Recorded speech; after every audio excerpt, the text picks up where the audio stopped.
มีมายาวแต่ทุกแต่เงาสืบเสื้อพงพันธุ์รวมทั้งชาติ49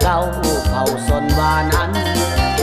สามารถอยู่แผ่นดินเดียวกันความรักแบ่งปันรวมเป็นหนึ่งเดียวปวงชนลาวรวมเขามีหลายภาษาย้อนมีพักนำพาบ่น้อยหน้าบางชา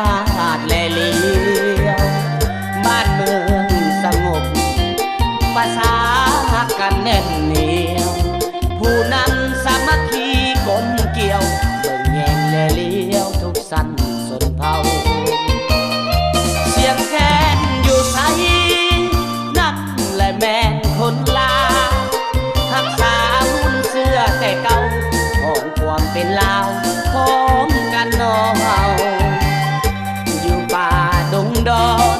ในเมืองหรือว่าภูเขาภูมิใจได้เกิดเป็นลาวเกิดห่วงในพื้นแผ่นดิน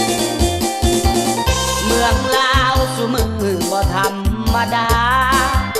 ต่างชาติต่างเมืองเข้ามาเป็นหน้าเป็นตาของคนท้องถิ่น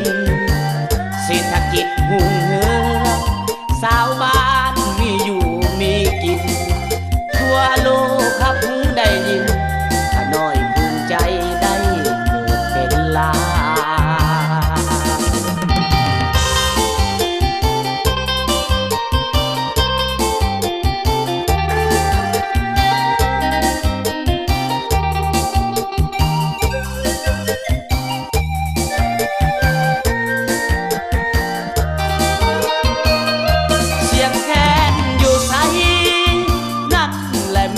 คนลาวทักษาหุ่นเสื้อแต่เก่าของความเป็นลาวพร้อมกันนอเฮา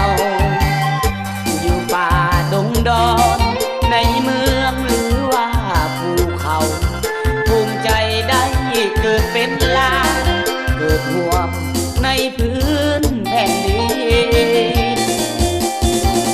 เมืองลาวสู่มือบ่ธรรมดาต่างชาติต่างเมืองเข้ามา